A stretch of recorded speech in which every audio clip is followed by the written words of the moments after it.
Conexão Poder. Oferecimento Titânia Telecom. Soluções para conectar negócios e pessoas. E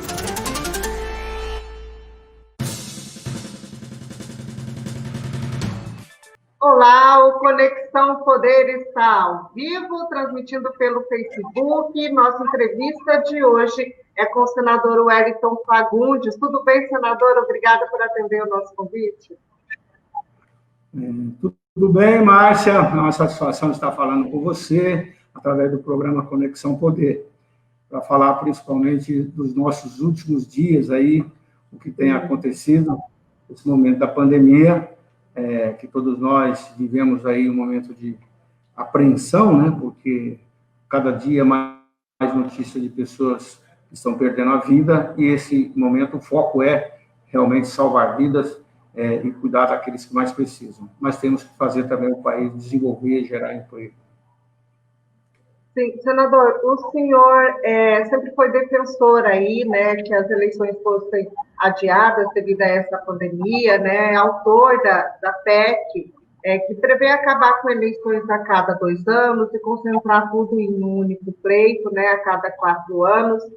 E aí eu pergunto para o senhor, como é que ficou essa proposta, senador, já que foi agora colocado um novo prazo aí para a eleição? Ainda tem chance disso ser aprovado este ano? E se for aprovado, isso cancelaria, digamos, as eleições deste ano? Bom, é importante dizer que quando votamos essa matéria, né, a matéria da prorrogação das eleições deste ano para 15 de novembro, no primeiro turno, o Congresso Nacional previa voltar aos trabalhos no início do mês de agosto. Agora, pela recomendação dos médicos, da ciência, já ficou definido que não tem como o Congresso funcionar presencialmente no mês de agosto. Então, ainda está pensando se vai ser possível no mês de setembro, outubro. E o que é isso? É a instabilidade, porque ninguém tem como falar a palavra final, até quando a doença vai permanecer, até quando o vírus vai avançar. O Mato Grosso agora, nós estamos no epicentro com o Mato Grosso do Sul, Goiás, né? O epicentro do coronavírus e, consequentemente, da Covid. Então, o que está votado é a prorrogação do dia 15 de novembro, primeiro turno. Mas eu sempre defendi, tanto é que fiz uma PEC para que a gente tenha coincidência de mandatos, ou seja, com eleições gerais em 2022, e com isso, então, nós teríamos a prorrogação do mandato dos atuais prefeitos e vereadores. E essa matéria não foi votada ainda, porque realmente o Congresso está nessa indefinição de como que nós poderemos ter assim, certeza de falar que já tem tranquilidade para fazer eleições. Você veja bem, as escolas de samba do Rio de Janeiro, de São Paulo, já definiram que não terá aval se a vacina não chegar. Então, como é que vai ter eleições se a vacina não chegar? É uma dúvida da ciência, né? Então, por isso eu acho que, primeiro, a prudência de votar essa matéria, eu não estou pressionando, eu penso que tem que ter a paciência necessária, se for o caso, votar em setembro ou outubro, se viabilizar as eleições para esse ano. Agora, por que apresentei a PEC da coincidência de mandato? Porque eu também penso que eleições de 2 em 2 anos tem sido ruim no país. Não dá para fazer planejamento. Na hora que termina uma eleição, um ano depois já começa a falar na outra eleição. E o começo da doença, a Covid, você sabe que houve muita discussão entre o presidente da República, o governador de São Paulo, o governador de Minas, ou seja, e isso acabou atrasando muitas decisões de governo. Nós tínhamos um prazo relativamente de 2 meses, porque a doença foi primeiro na China, Europa, depois Estados Unidos, depois chegou no Brasil. Então, esses 2 meses poderia ter se preparado muito mais, e o que não aconteceu. E não aconteceu por quê? Exatamente pela disputa política. Então, eu tenho certeza que uma eleição agora, onde os prefeitos serão candidatos, os vereadores, você vai tirar o foco de quem mais cuida do cidadão, que é na ponta, é no município. Por isso, eu entendo que a eleição não seria o ideal que fizesse esse ano. Agora, já está votado, tem a prorrogação para novembro. Então, eu estou aguardando, né, como líder do bloco, para que a gente possa discutir a minha emenda num momento mais oportuno. Sim, entendo. Bom, senador, vamos polemizar um pouco aqui. O senhor apresentou aí uma proposta de emenda para que o dinheiro das multas arrecadadas por meio aí de condenações de falsas informações, as chamadas fake news, né, sejam revertidas para o Fundeb, né? Isso, se for aprovado, aí com referente ao projeto ali da lei das fake news, né? Como é que está isso, senador? Está tendo uma boa aceitação? O senhor acha que vão conseguir emplacar? Com certeza, já aprovamos, né? Isso já está aprovado. E esses recursos são importantes porque no Brasil, o maior problema que nós temos e a maior necessidade é investir na educação, né? As nossas crianças, os jovens precisam de uma educação com melhores estrutura, pagamento melhor de professores, mais infraestrutura, melhorar a educação profissionalizante, mas, acima de tudo, a educação básica, né? Por isso, inclusive, está na pauta e temos trabalhado muito a questão da votação do Fundeb, que é muito importante, né? Muito importante para o Brasil. Aplicar recurso na base, aplicar recurso na formação das crianças. Então, eu tenho certeza que esses recursos ajudarão mais. Não, uma área a mais para poder investir na educação. Sim, eu até perguntei para o senhor, porque teve muita polêmica, né, a respeito dessa votação, né, e, aliás, todos os nossos senadores votaram a favor, e com os senadores que eu tenho conversado aqui, por meio das nossas entrevistas por live, eles defendem, né, sempre defenderam esse projeto, mas ainda é uma proposta que ainda sofre alguma resistência de parte da população, né? Senador, gostaria de falar. Polêmica, né, Márcia? Se nós estaríamos tirando o direito de liberdade das pessoas. E é claro que não. Todo mundo, o que provou foi apenas o seguinte: responsabilidade. Se alguém vai postar, ele tem que ter identidade. Não pode ficar postando notícias falsas e não ter responsabilidade nenhuma. Porque uma notícia falsa, ela pode trazer em risco a vida de muitas pessoas. Ela pode desestruturar uma família, ela pode desestruturar um país. É perfeitamente possível. Então, alguém vai lá, planta uma notícia e não quer se identificar, não quer ser identificado. Aliás, o que nós votamos, a pessoa pode postar o que quiser. Só que, se alguém se sentir ofendido, ele vai à justiça e a justiça vai ter que mostrar quem é que postou aquilo. Vai ter identidade. E aí, isso será julgado na justiça se alguém fez alguma coisa errada. Então, o que nós queremos, acima de tudo, é trazer liberdade com responsabilidade, né? Fazer com que cada um possa exercer aquilo que é mais sagrado na Constituição brasileira, o direito de liberdade, o direito da fala, uma imprensa livre, uma imprensa autônoma, mas também com a responsabilidade. Sim, entendi. Isso até essa legislação já existe em outros países também, né? E nós vamos falar um pouco sobre economia. O senhor faz parte aí da comissão especial mista da Covid-19 e esse grupo cobrou recentemente, aí, o senhor esteve cobrando recentemente o ministro Paulo Guedes para que recursos aprovados pelo Congresso cheguem efetivamente na ponta, né? Cheguem às empresas, consequentemente aos funcionários dessas empresas, que são os trabalhadores brasileiros, né?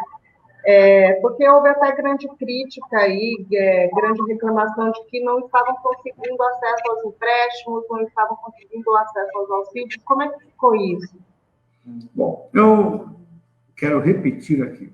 Neste momento, principalmente, o objetivo maior nosso tem que ser salvar vidas. Cuidar principalmente daqueles mais carentes, mais necessitados, das comunidades isoladas, das minorias, nos casos quilombolas, os nossos irmãos indígenas, aqueles que vivem, digamos, no subemprego ou no desemprego. Então, nós temos que salvar a vida, mas também temos que cuidar exatamente da geração de emprego. Porque a recessão, ela é algo que está acontecendo no mundo inteiro, né? E o Brasil também não está fora disso. Então, eu tenho dito que o oxigênio para um paciente que está entubado numa UTI é vital, né? Assim como também o emprego, ele é vital para o trabalhador sustentar sua família, né? Então, nós temos que ter a responsabilidade de cuidar hoje da saúde, mais investimentos, mais remédios, não poder deixar faltar remédio, por exemplo. Eu denunciei isso há 90 dias atrás, e o Brasil estava faltando remédio para os relaxantes musculares, para manter alguém entubado. E esse produto, você veja bem, é fabricado basicamente a base na China e na Índia. Então, olha só como o país, o Brasil e outros países do mundo ficam dependendo de um outro país. A China hoje está dominando todo o processo. Então, nós temos que criar mecanismos para que, primeiro, além de cuidar da saúde, da estrutura da saúde, também nós temos que cuidar dos empregos. E, para cuidar dos empregos, nós temos que cuidar das empresas. Mas, antes disso também, se o governo não fizesse uma distribuição de renda para chegar no trabalhador da economia informal, e quando começamos a discutir isso, o governo não aceitava. O governo queria acabar com o benefício da prestação continuada. Eu me lembro quando cheguei em Cuiabá, e eu defendendo, a imprensa vai me procurar, fiquei até emocionado. Como é que é possível um país tão grande, tão forte como o Brasil, não proteger os idosos, pessoas aí com mais de 65 anos, os deficientes físicos, de família carente, não pode ficar abandonado. Por isso eu apresentei esse projeto, criando a Política Nacional do Idoso. Hoje são mais de 5 milhões de pessoas, idosos e portadores de deficiência física, que são atendidos e não pode deixar de ser atendidos. Assim como também o trabalhador informal, o que ele ia fazer, né? E hoje está provado que nós tínhamos razão. O Congresso votou os R$600 e o governo tem que honrar com isso, e vence agora em setembro. Eu conversei com o ministro Paulo Guedes a semana passada, e nós já estamos levando a preocupação. Eu faço parte da Covid, da comissão especial, não pode suspender esse pagamento se a pandemia continuar. Vamos ter que arrumar um recurso. E recurso existe. Você defende que ele seja prolongado, esse auxílio? Temos que prorrogar, porque o trabalhador que está aí sem emprego, né, se ele ficar sem recurso nenhum, vai passar fome, vai aumentar a doença, vai prejudicar o país. Então, esses programas que o Congresso aprovou, forçando o governo, está mostrado que foi uma distribuição de renda uma das melhores do mundo. O programa Bolsa Família é um dos programas, junto com o SUS, os 2 maiores programas do mundo social. Então, nós temos que ter, nesse momento, a sensibilidade. O governo federal é o que tem capacidade de emitir moedas, nós temos as reservas cambiais, e é para isso que existe o governo. E aí, por isso eu sempre defendi, nós não podemos ter a história do governo mínimo. O Estado não pode ser Estado mínimo. A estrutura do Estado tem que existir exatamente para essas horas, para proteger a população. Então, a economia liberal é importante as empresas, mas o governo não pode ser inchado.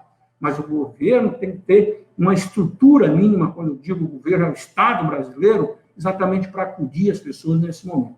E, olha, está aprovado. Aprovamos o auxílio, inicialmente, aos da economia informal, depois aprovamos da cultura, que é muito importante, porque o país também tem que preservar a sua cultura, porque isso representa a tradição, isso representa a origem, isso representa a origem do país. Então, e hoje nós temos quase 40 milhões de brasileiros que estão sendo atendidos. E precisa fazer, né? E para isso o país tem essa estrutura, e eu tenho certeza que aí precisamos trabalhar outros projetos que estamos fazendo, e eu tenho certeza que vai ser tema da nossa fala, que é a aprovação de condições para que as empresas possam continuar existindo. Nós não podemos matar as nossas empresas. Nós aprovamos o PRONAMP. O PRONAMP foi uma proposta do nosso partido, do senador Jorginho, que é exatamente para que o recurso chegue na ponta nas empresas. Então, todas essas atitudes nós temos que fazer e ir adaptando a situação, porque tudo hoje é novo no mundo. Na sua avaliação, senador, se não houver esse prolongamento aí, de socorro às empresas, né? Tanto o trabalho de socorro às empresas, quanto o auxílio aí, direto às pessoas aí aos civis, o Brasil corre o risco de sofrer um caos aí, social, econômico e tudo mais? Se isso acontecesse, com certeza, até guerra civil. Mas, felizmente, a gente está conseguindo demonstrar isso para a equipe econômica, e a equipe econômica hoje ela já percebeu essa necessidade. Então, eu sempre tenho dito que também o sistema financeiro é frio demais, o sistema financeiro é gelado, só vê números, né? Quando o pequeno comerciante, o micro comerciante vai no banco, eu digo que o banco quer, primeiro, que você leve o ouro para você conseguir a prata. Quer dizer, o banco exige garantia, exige situações que o pequeno não tem como fazer. Por isso, nós aprovamos, inclusive, crédito especial para micro e pequena empresa, com aval do governo federal, 85% bancado pelo governo federal. Então, conseguimos, com isso, já, digamos, distribuir um pouco, mas é pouco. Nós precisamos aumentar esse fluxo de recurso. Nós precisamos, o Brasil precisa disso. Então, por isso, nós temos que convencer cada dia mais, pressionar a equipe econômica da necessidade do social, mas também votar as matérias para que a gente dê condições para as nossas empresas, pequena, micro, as médias e as grandes também, né? Porque cada uma cumpre o seu papel. E o senhor acha que teve uma dificuldade aí no início desse repasse que está chegando aí nos empresários? O senhor recebeu várias reclamações, teve várias reuniões a respeito, de que eles não estavam conseguindo acesso ao crédito, né, às empresas. E agora o senhor acha que isso já foi regularizado? Como está? Melhorou, mas ainda nós não conseguimos vencer o sistema financeiro de ser coração mais mole, né? O coração do sistema financeiro é de ferro. Então, por isso nós precisamos criar instrumentos de legislação para obrigar com que o sistema financeiro atenda. Mas, claro, o sistema financeiro também não pode quebrar. Aí é importante o papel do governo, de ter o aval, de avalizar o cidadão acima de tudo. Cada cidadão, homem ou mulher, trabalhador, merece a credibilidade, merece do governo a confiança. Então, nada melhor do que aprovarmos exatamente condições para que essas empresas tenham acesso a recursos. Por exemplo, aprovamos também a micro e pequena empresa, o governo pagar o salário do trabalhador, para não demitir. Então, isso funcionou e está funcionando muito bem. Precisa melhorar mais ainda. Então, esses mecanismos todos que nós estamos dando, essas leis e essas discussões que estamos fazendo no governo, com o governo, é exatamente para trazer o parlamento é o povo, né? Quer dizer, nós representamos a população, principalmente a Câmara dos Deputados, representa o povo, o Senado representa os estados, né? Mas as duas casas juntos, nós estamos ali com a sensibilidade de cada um da sua região, cada um vivendo, por isso que eu sou um parlamentar municipalista, porque é no município que as pessoas vivem. Então, o político tem que estar na base. Né? Hoje mesmo eu estou daqui a pouco, vou ali averiguar obras da BR-63, 364. Né? As pessoas falam, mas, gente, cada um tem o seu ofício. Você está aqui, nesse momento, me entrevistando. Eu sei que você tem outros problemas na sua casa, família para cuidar, mas nós temos que fazer o nosso papel. E eu fui eleito, o voto é uma confiança que o eleitor deposita no político. Né? E a melhor forma de retribuir a confiança é o trabalho. Então, eu acredito no Brasil, acima de tudo, mesmo com as divergências políticas. E aí, quem está eleito não pode ficar olhando só a ideologia partidária, nem a posição partidária. Quem foi eleito tem que trabalhar, independente de quem é o governante. Foi eleito o presidente da República, Bolsonaro, nós temos que ajudar, para ajudar o Brasil. Foi eleito o governador Mauro, eu fui candidato no pleito de governador, disputamos a eleição. Terminou a eleição, vamos trabalhar junto para o Mato Grosso. Né? E por isso que, felizmente, agora mesmo tive uma pesquisa aí em que a população reconhece o nosso trabalho. Então, eu acho que a forma que eu sempre tive, né, na minha cidade natal, Rondonópolis, as pessoas sempre falam, até criticando os amigos, você Você vai lá, perde uma eleição e está apoiando o seu adversário? Não estou apoiando o adversário, eu estou apoiando a população, estou ajudando o Estado. Mas para a gente concluir aqui esse assunto da economia, o assunto do momento aí tem sido essa criação da nova CPMF, né? Isso tem sido bastante discutido. E o senhor acha que tem ambiente para isso? Será necessária a criação dessa nova CPMF? O senhor acha que isso decola? Qual que é a sua avaliação? Olha, nós do PL propusemos lá no passado um imposto único, né, que era 1%, arrecadava de toda a movimento financeira, a parte do governo federal ficaria com o governo federal, do Estado com o Estado e da União, do município com os municípios, para evitar a burocracia, o passeio do recurso, que até chegar no cidadão demora demais, e às vezes o cidadão reclama e com razão, porque a dona de casa que está lá com o seu filho, que precisa do remédio e não tem, ela fica revoltada, né? O sitiante está lá produzindo leite, acorda de madrugada para tirar o leite no barro, na chuva, no sol. Aí ele vai levar o seu produto, não tem estrada, ele fica revoltado. Então, o que o cidadão cobra? É serviço público de qualidade. É isso que o cidadão quer, né? Então, claro que nós temos que fazer tudo para atender o cidadão, acima de tudo. Então, todos esses programas, inclusive, agora eu perdi um pouco o raciocínio da sua pergunta. A CPMF, você acha que tem ambiente que será necessária? A carga tributária brasileira é uma carga alta, mas o mais difícil no Brasil é a burocracia, o excesso de impostos. O comerciante, o empresário, para atender essa burocracia, ele gasta muito só para estar atendendo, é advogado, é contador, é tanta coisa. Então, e isso pesa demais. Então, nós propusemos um imposto único, mas, infelizmente, não foi aprovado. Aí criou a CPMF inicialmente, que era para atender a saúde, depois foi desviado. Então, agora o governo volta com a proposta de mais um imposto. Hoje nós estamos instalando aqui, novamente, a Comissão de Reforma Tributária. Não dá para criar mais um imposto sem extinguir outros. Nós temos que fazer no bojo de uma reforma tributária, simplificar o Brasil, facilitar para que quem quer gerar emprego, quem quer trabalhar, tenha a melhor condição de trabalhar. Agora, especificamente a CPMF é um imposto de fácil arrecadação, que é automático, movimentou, vai lá, é descontado. Então, praticamente não tem sonegação. Então, e outra coisa, para Mato Grosso, a CPMF é bom. Por que é bom? Do que se paga Mato Grosso, nós vamos trazer mais recursos para Mato Grosso. Quem perde mais é São Paulo, que é o grande sistema financeiro, movimento do país. Então, São Paulo não quer. Os grandes não querem. Então, é uma discussão que a gente vai ter que ter. Por exemplo, Mato Grosso é prejudicado com a Lei Candir. Com a exportação, hoje, que a maior parte dos nossos produtos são produtos primários, né, que são exportados. E esses produtos são desonerados, ou seja, exporta sem imposto. E o governo teria que fazer a compensação, que é o famoso FEX, Fundo de Compensação das Exportações. E o governo está atrasado.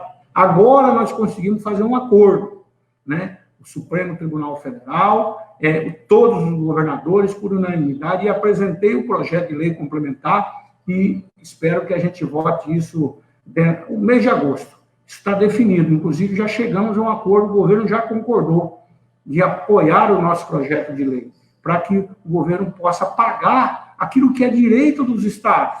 E essa confusão que acontece prejudica muito. Então, a nossa legislação é muito complexa, é muito burocrática, é muito imposto. Então, nós temos que simplificar. Por isso, nós podemos falar em CPMF, desde que não seja mais um imposto. É uma discussão bastante ampla, né? E essa questão aí também do repasse para Mato Grosso, também tem uma discussão aí para que seja feita ainda este ano, né? É uma briga aí grande para isso, né? Nós precisamos aprovar. E o projeto de lei meu é exatamente regulamentando. Eu fui relator de uma comissão especial lá no passado e foi aprovada a comissão especial mas o plenário da Câmara dos Deputados não colocou a matéria em votação. Depois disso, então, esse acordo que foi feito agora com 100% dos governadores, né, e também o Supremo Tribunal Federal e o governo federal, através do Ministério da Economia. A semana passada eu tive uma reunião com o ministro Paulo Guedes, inclusive recebi um documento do ministro Paulo Guedes, onde ele já garante, apoia o projeto do senador Wellington Fagundes, porque ele regulamenta e aí, aprovando esse projeto, sendo sancionado, então nós poderemos, e o nosso trabalho é para aprovar esse ano ainda, para que o governo honre aquilo que foi acordado. E olha, é um recurso bastante expressivo, é um recurso bem expressivo. Mato Grosso vai receber mais de R$1 bilhão.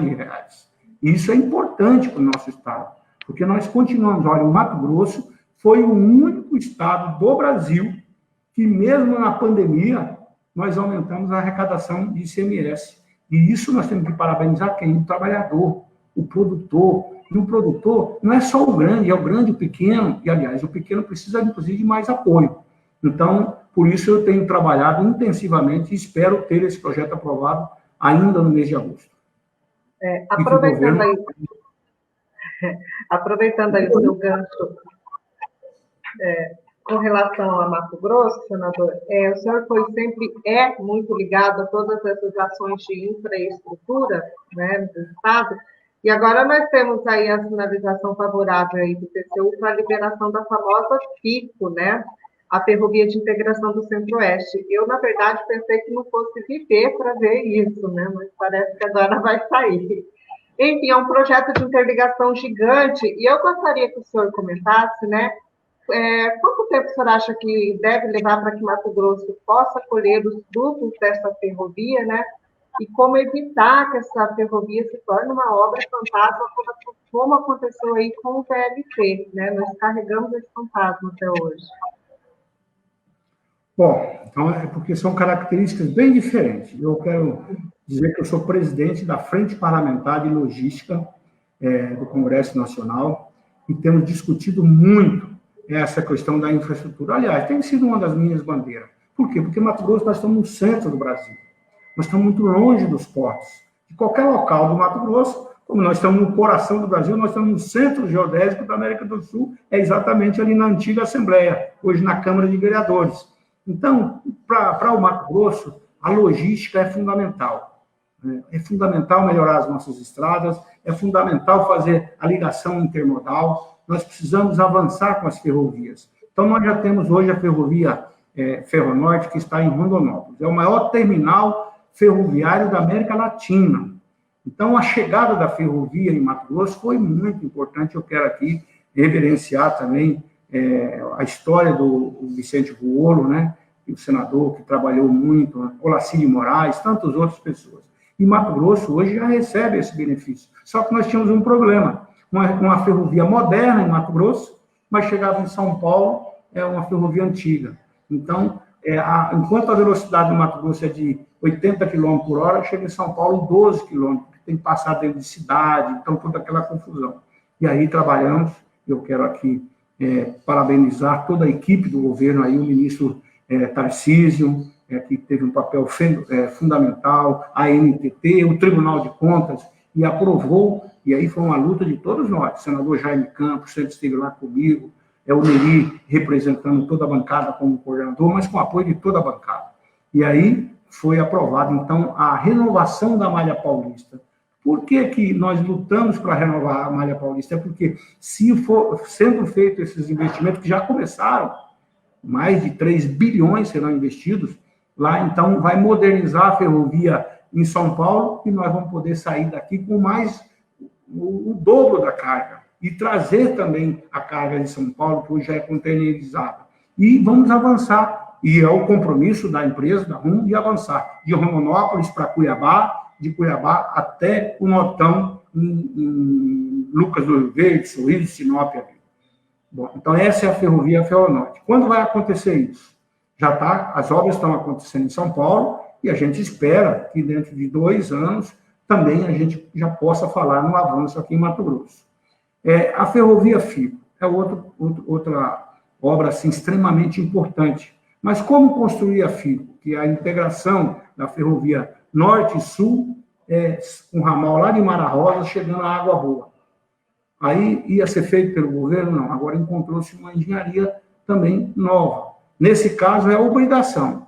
Já está a ferrovia Carajás, a VLI, que é a Vale do Rio Doce, teve a prorrogação da malha deles, a prorrogação da concessão por mais 25 anos. Em compensação, eles terão que construir a FICO, principalmente a FICO. Está definido, e esse já foi aprovado pelo Tribunal de Contas, e agora a ANTT, dentro de 60 dias, que já tem licença ambiental feita pela Valec, então, dentro de até novembro, eu falei agora há pouco com o ministro do Transporte, estava falando com ele, acabei de falar com ele. Então, e a programação é para que ainda esse ano seja assinado o contrato e no início do ano que vem, março, abril, a gente já possa ter obra da FICO, ou seja, obra de Mara Rosa até Água Boa. Quanto tempo um projeto desse? 4 anos, 5 anos, por quê? Porque não vai precisar de licitação. Essa é a situação inteligente. Quem vai fazer é a VLI. Então, ela não é uma empresa de caráter público hoje. Ela é uma empresa privada. Ela foi construída, né, com recurso público, parte delas, que é a Vale do Rio Doce, a ferrovia Carajás. Por isso que essa compensação para Mato Grosso é importante. Então, nós acreditamos que a FICO agora é uma realidade, como você falou. Nós vamos ver a FICO. Se Deus quiser e Ele quer, né, você jovem ainda, com certeza eu acho que dentro de 5 anos nós vamos ter a FICO pronta até Água Boa. É a expectativa e a esperança nossa. Né? Então, e além do que também a Ferrogrão. A Ferrogrão é a ferrovia que vai sair lá de Sapezal, também rumo a Miritituba. Essa ferrovia será construída com recurso privado, totalmente privado. E essa concessão deve acontecer, provavelmente, ainda esse ano. Então, porque tem muitas empresas interessadas, parece que são 22 grupos que estão concorrendo hoje. Então, tem viabilidade e espero que isso também possa acontecer, essa concessão ainda esse ano, porque será, como eu disse, totalmente privado. Além disso, também tem as estradas do Mato Grosso, que é fundamental, né? Essa semana passada, nós lançamos lá com o ministro, estava toda a bancada de Goiás, também o governador de Mato Grosso, o Nery, eu, e foi lançado também a ponte sobre o Rio Araguaia, que vai interligar exatamente a BR-080 até a 158, então ali em Ribeirão Cascalheira. E depois dessa BR-080, ela faz também toda a ligação leste-oeste até Matupá. Então, olha só a importância que representa essa obra. Então, essa ponte é fundamental. Quando vai acontecer isso? A ponte já está liberada para começar a construção, já está licitada, já tem recursos, né? Então, é uma obra importante para aquela região. Assim como também a 242, que liga lá São Félix do Araguaia, na divisa do Tocantins, aí vem até a 158, e aí continua a 242 até Querência, que já está asfaltado. Aí de Querência até Santiago do Norte, até Gaúcha, depois Santiago, essa que não está asfaltada, esse trecho. Mas de Santiago do Norte até Novo Biratã já está asfaltado. Então só falta um trecho no meio. É outra estrada leste-oeste que vai fazer a transformação econômica daquela região. Então o Mato Grosso é um estado de oportunidades, como a 174, que liga Juína a Vilhena, Juína a Colniza, e estamos trabalhando nesse sentido. As nossas estradas federais, a manutenção da malha rodoviária federal de Mato Grosso melhorou muito. E isso é aquela história de água mole em pedra dura, tanto bate até que fura. Então, é um trabalho que a gente tem feito com persistência, além da duplicação de Rondonópolis e Cuiabá, que também estamos concluindo. Que quando a gente fala em ferrovia, né, não é só essa questão do escoamento da safra, né?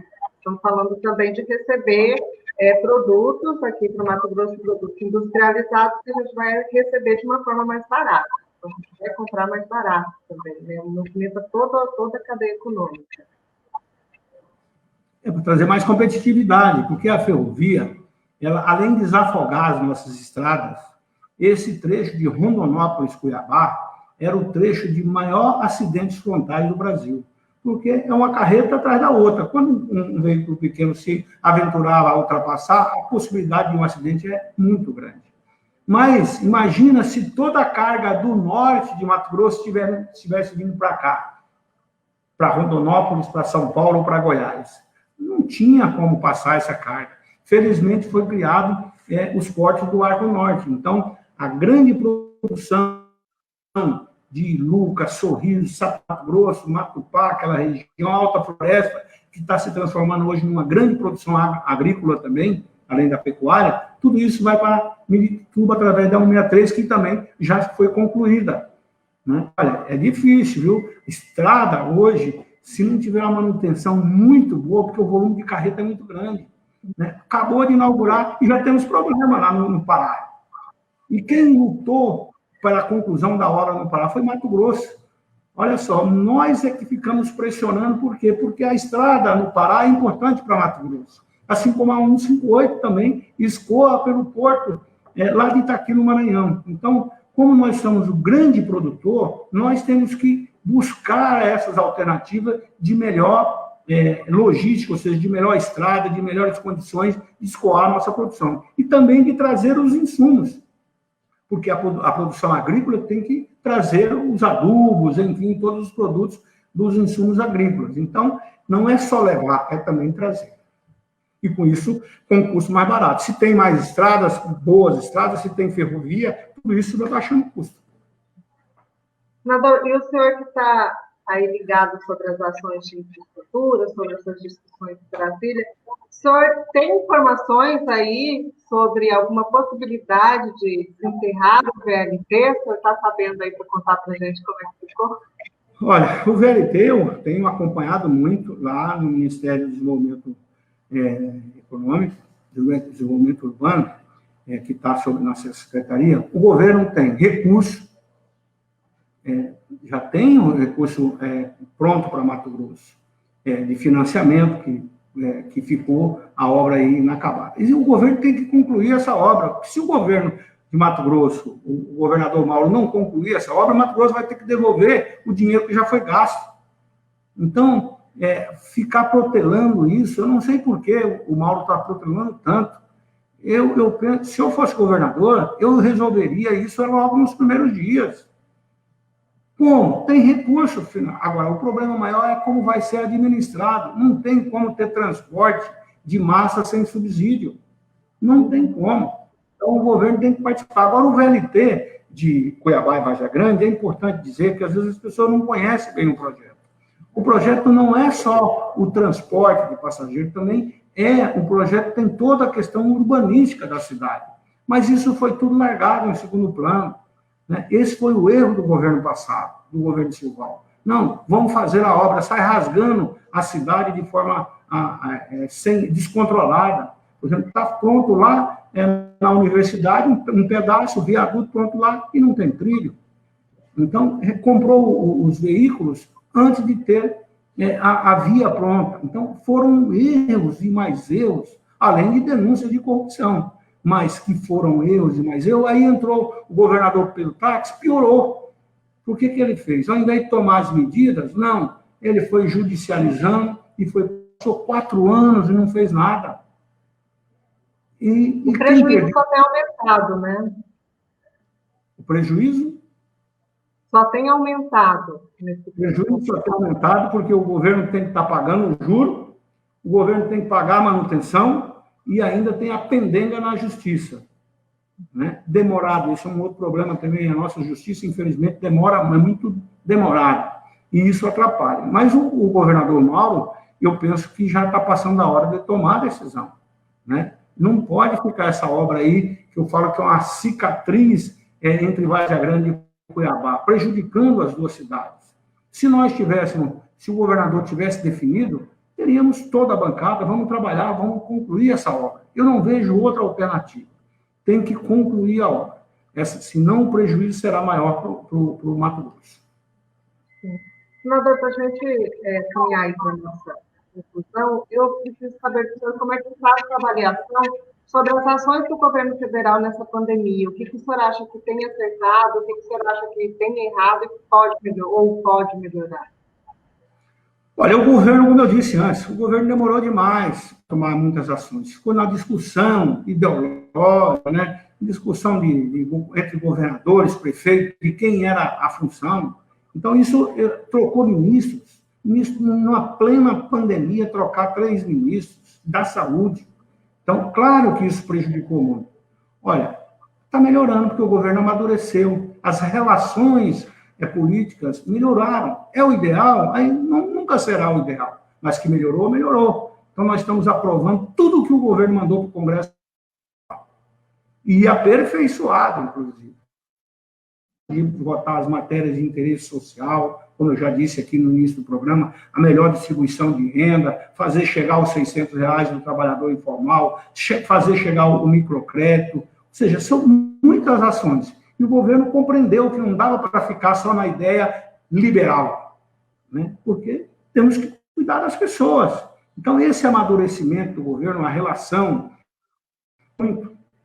E nós estamos trabalhando para isso. Por isso que eu disse no início do programa, não dá para a gente ficar só falando da questão ideológica em primeiro lugar, não. Nós temos que cuidar do cidadão, né, que paga o imposto e que quer o serviço de qualidade. Então, eu acredito e espero que o presidente Bolsonaro continue evoluindo na relação política, quando eu falo política, não é política partidária, é política de governo. Né? Não podemos, aliás, esse é o outro problema do país também. Falta muito o planejamento e falta muito uma política de Estado. Essa concessão da BR-163, olha só, o povo está pagando o pedágio e a obra não conclui. Por quê? Porque o governo não cumpriu a parte dele e aí a empresa também não cumpriu, além do envolvimento da Lava Jato. Então, tudo isso levou a essa situação que quem reclama, reclama com razão. Né? Eu tenho trabalhado muito, né, principalmente a duplicação, essa obra da duplicação, começamos com recurso, era uma obra pública, depois veio a concessão. Né? Agora o governo precisa resolver. Eu falei com o ministro, queria fazer uma nova licitação. Fazer uma nova licitação vai demorar demais. Por isso eu disse aqui das ferrovias, foi correta essa medida, apoiamos a medida do governo de fazer a ampliação da concessão. E aqui nós defendemos que mude o controle acionário. A Odebrecht não tem mais condições de ser a controladora, tem que trocar e tem empresas interessadas. Então, agora a NTT, o ministro Tarcísio já definiu, vai fazer a mudança do controle acionário. E tem alguns grupos interessados, porque é viável essa estrada. O volume de transporte na 163 é um dos maiores do Brasil, de carreta principalmente. Então, estamos cobrando que o ministro, até o final do ano, defina essa questão, para que a gente tenha as obras, principalmente, até o final do ano vai estar concluído o rumo da divisa de Mato Grosso do Sul até Cuiabá. Aí falta o trecho de Cuiabá a Rosário. Em Rosário, a Posto Gil já está duplicado. Mas também de Posto Gil até Sinop, que é a concessão. Então, preocupante, né, ali, né? O trânsito ali. Se mudar o controle acionário, nós teremos já a empresa com obras. E com recurso, esse é importante. Aí vocês poderiam perguntar, mas tem recurso? Tem recurso privado. Hoje o mundo inteiro olha bem o Brasil, porque o Brasil é um país de possibilidade de crescimento. Só o Mato Grosso, né? Nós aumentamos a arrecadação de ICMS na pandemia. Nós estamos aumentando a nossa produção e temos capacidade de aumentar muito mais. Se nós melhorarmos a nossa infraestrutura, o nortão de Mato Grosso, toda essa região que eu já falei aqui, a 174, vai aumentar muito a produção, sem impacto ambiental. Aliás, essa questão ambiental é séria, viu, Márcia? O Brasil não pode negligenciar na questão ambiental, e nem Mato Grosso, porque é a imagem do Brasil lá fora. A concorrência é muito grande. Então, os países concorrem entre si, estrategicamente, faz tudo para derrubar o outro. Né? Estados Unidos quer ser o dominador do mundo. A Rússia agora, a China agora também. Então, a China e os Estados Unidos brigando, mas a briga é comercial. Hoje não tem mais guerra de pegar revólver e sair atirando, não. É a guerra estratégica. Inclusive, as guerras biológicas, tudo isso aí. Estamos em uma guerra, né, senador? Mas a guerra comercial é a pior, porque a guerra comercial traz fome, traz miséria, traz dificuldade. Então, senador, para a gente concluir, vamos falar um pouco de política aí, porque, assim, querendo ou não, este é um ano político para a escolha aí de vereadores e prefeitos, né? Aqui em Mato Grosso para o senador também. E como é que fica aí o apoio do seu partido nessa eleição aí relacionado ao Senado e à Prefeitura de Cuiabá? Olha, o PL, eu sempre disse que não tem a pretensão de ser o maior e nem o menor. Nós somos um partido médio a nível do Congresso Nacional e aqui no Mato Grosso também. Temos várias prefeituras, temos vários candidatos a prefeitos se tivermos eleição. Ainda fico em dúvida se tivermos eleições, né? Temos muitos candidatos. Agora, Cuiabá é a única cidade que temos eleição de 2 turnos, né? A única cidade que tem a possibilidade de 2 turnos. Então, o PL vai discutir. Então, estamos tendo a cautela, porque você veja bem, com essa pandemia, quem se precipitou se prejudicou. Então, eu penso que, como as convenções acontecerão no mês de agosto, até o final de agosto, então, vamos analisar no tempo e na hora certa. Temos candidato a prefeito? Podemos ter. Mas a tendência do PL é estar apoiando um candidato, podemos lançar o vice, ou seja, uma composição de uma chapa que permita também a eleição de pelo menos 2 a 3 vereadores. Nós temos o vereador Chico 2000, então vamos fazer tudo para que ele seja eleito, e um vereador atuante. E o prefeito, vamos conversar. O Chico 2000 apoia hoje a administração do Emanuel. Agora, nós não temos definição ainda de como será a nova campanha eleitoral. Nem sabemos se o Manuel é candidato, né? Porque uma hora ele fala que ele quer ter, outra hora fala que a mulher não deixa. Ele fala que quer, mas a mulher não deixa, aí está complicado. Ele está ganhando tempo também, né? Ele está ganhando tempo. Eu acho que ele está ganhando tempo. Eu não tenho dúvida, entendeu? Então, é essa situação que Cuiabá ainda está na indefinição. Várzea Grande, por exemplo, outra cidade importante, o PL pode ter candidato, mas a tendência do PL é apoiar. E ali nós temos a base, o senador Jaime, o senador Júlio Campos, a prefeita Lucimar está fazendo um bom serviço, apoiamos ela, agora ajudamos, agora a definição ainda não temos em Várzea Grande. Rondonópolis, que são as 3 cidades maiores, não temos definição ainda também. Sinop, nós temos a prefeita Rosana Martinelli, que é candidata à reeleição, é do PL. Barra do Garça já tem uma definição, que é o Wellington Marcos, meu xará, e ele, inclusive, era do PL, mas estrategicamente resolveu ir para o DEM, mas é oficialmente o pré-candidato também lá, com o prefeito Roberto. E assim vai todas as outras cidades. Sim. E, na sua avaliação, então, uma reeleição aqui em Cuiabá seria favorável para o município, nesse momento? Olha, eu sempre falo que tem que perguntar para o povo, né? Por isso as pesquisas são importantes, entendeu? E cada dia, esse é o problema. Na pandemia, às vezes um ato pode ajudar muito e pode atrapalhar também. Você veja, o ministro Mandetta, ele fez um bom trabalho e saiu de uma figura que não era tão conhecida, com a possibilidade de ser até candidato a presidente da República, né? Agora, se cometer uma falha, pode também isso ser o motivo de execrar um administrador. Por isso, ser administrador hoje não está fácil. Ser um prefeito não é fácil, porque a responsabilidade é muito grande. Temos um Ministério Público atuante, órgãos de controle, OGU, CGU, a própria Procuradoria, eles estão, as prefeituras estão atuando muito nisso. Então, isso é bom, é muito bom, mas também se o prefeito, um secretário faz alguma coisa errada, a imagem é do prefeito. Então, por isso, uma administração hoje ela é muito questionada. Então, a reeleição, por isso eu sou contra a reeleição. Isso não funcionou no Brasil. Eu preferiria um mandato de 5 anos sem direito à reeleição, porque o prefeito entra, primeiro ano é para ir organizando, aí segundo ano já tem eleição de governador, de deputado, de senador, e passa a eleição conforme ganha, por exemplo, no caso de Cuiabá. Ganhou o mal.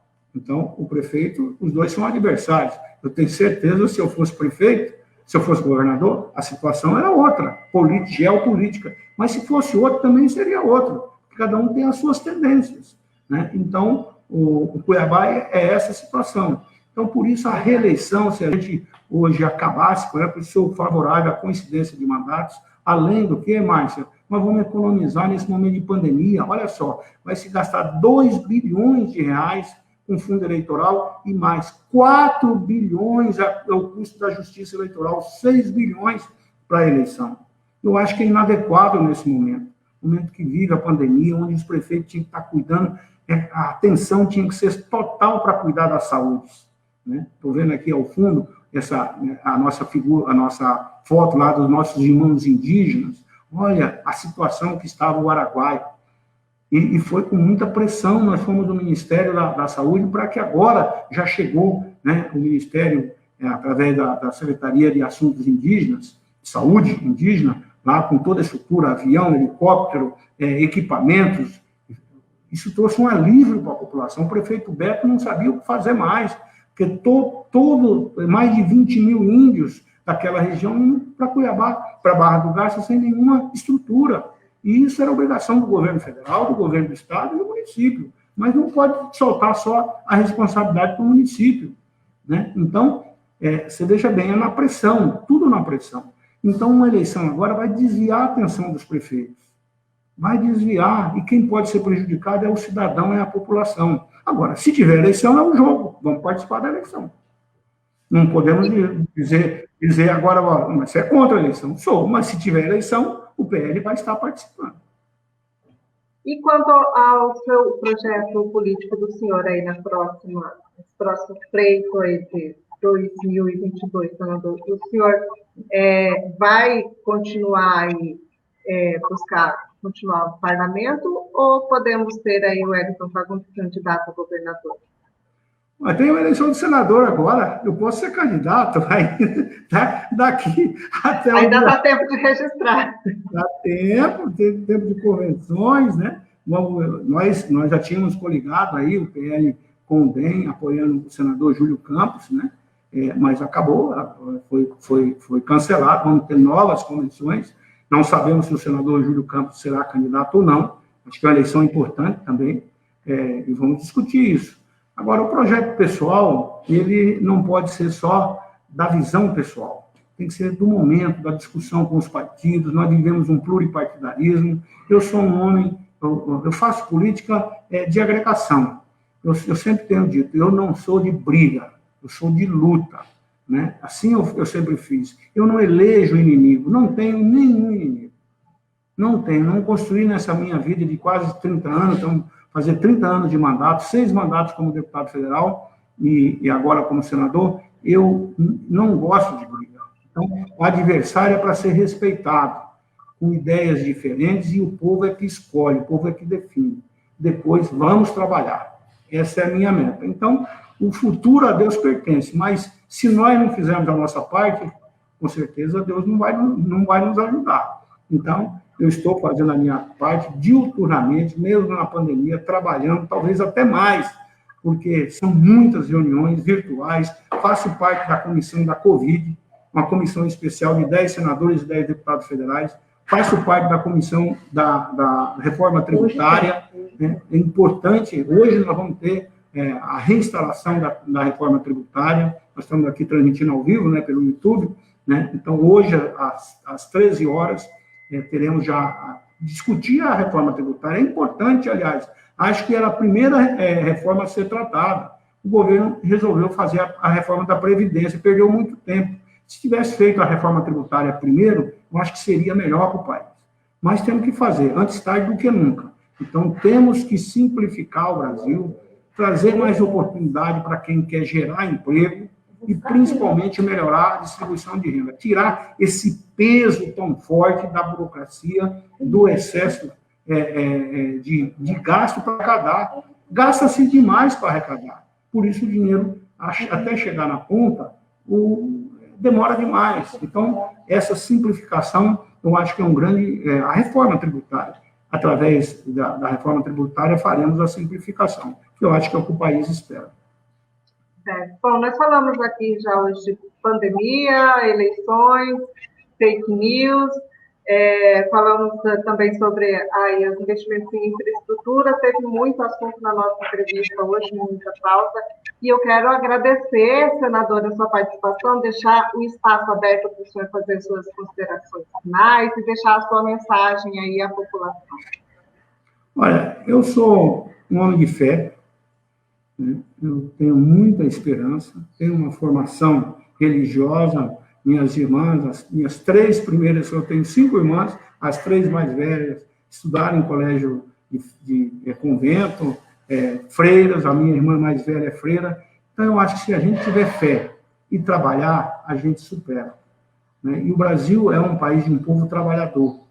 Agora, quem está lá na condição de desemprego, quem está na situação de carência total, essas pessoas precisam de ajuda, precisam de apoio. Então, eu penso que, mais do que nunca, a responsabilidade de nós, que temos mais oportunidade, você que é jornalista, eu tive a minha formação como médico veterinário, mas sou hoje, estou revestido de um mandato, todos aqueles que têm mandato, todos aqueles que ocupam cargos públicos, principalmente, mas também os empresários, cada um tem que ter sua responsabilidade social. O mundo mudou e vai mudar mais ainda. Então, a gente tem que, cada um, assumir o seu compromisso. O Brasil está dando um bom exemplo, né? Aí a gente vê doações, né? As lives sendo feitas pelos artistas para arrecadar alimento, para arrecadar doações, para ajudar os mais carentes. É isso que a gente tem que fazer, ter mais sensibilidade. Esse momento é momento de humanismo, é momento de doação, é momento de confraternização, é momento de você ajudar o mais próximo, né? O seu vizinho. Aliás, aprovamos agora a lei dos condomínios. Se tiver uma confusão no seu vizinho, você tem que avisar. Hoje você pode fazer até anonimamente. As mulheres estão sendo aí, né? O feminicídio, cada dia aumentando mais. Então, nós temos que coibir isso, os abusos. Não pode ter abuso com as pessoas mais frágeis, né?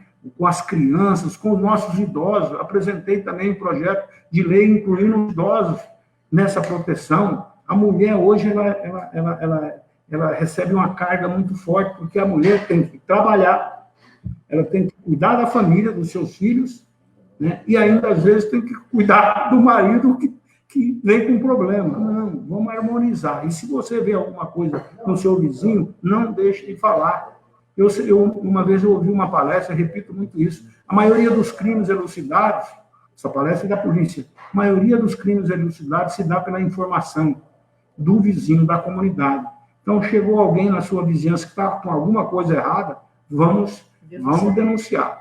E quero dizer, inclusive, que eu fui relator também no Ministério da Segurança, da Defesa e da Justiça, alocando os recursos, também é uma área que tenho trabalhado muito. A Polícia Rodoviária, com um grande programa, junto com a Polícia Federal, com o governo do Estado, para a gente fazer toda uma proteção nas nossas rodovias para evitar o narcotráfico, né? Diminuir o narcotráfico que atormenta tanto, e por isso as faixas de fronteiras. E outro grande projeto para Mato Grosso é a regularização fundiária, porque a maior revolução econômica que nós temos que fazer é a regularização fundiária. O pequeno Mato Grosso está muito abandonado, o pequeno produtor. Tem essas famílias que vieram para cá, são mais de 80 mil famílias, há 30, 40 anos e até hoje não tem documento. Então, documentar o cidadão, trazer legitimidade e cidadania para a família. Pai de família, ele quer deixar o seu bem documentar o seu filho. Ele precisa ter no banco, mas para isso ele precisa de documento. Então, no Mato Grosso, temos muitos desafios. Por isso, não dá para ficar brigando, não. A eleição vai disputar, sim, mas no mandato nós temos que trabalhar. Não podemos colocar acima de tudo as nossas questões pessoais e muito menos partidárias. No pluripartidarismo, nós temos que unir depois de tudo. Então, é isso que eu espero. Me coloco sempre pronto para as críticas da imprensa, do cidadão que hoje tem as mídias sociais, e o cidadão está revoltado, tem direito de falar, tem direito, sim. Os políticos precisam melhorar, precisa. A imprensa precisa melhorar, precisa. O judiciário precisa melhorar, e muito. Tem que ser mais ágil. Porque, olha só, às vezes uma pessoa vai na justiça, demora 20, 30 anos, já morreu e não resolveu o problema.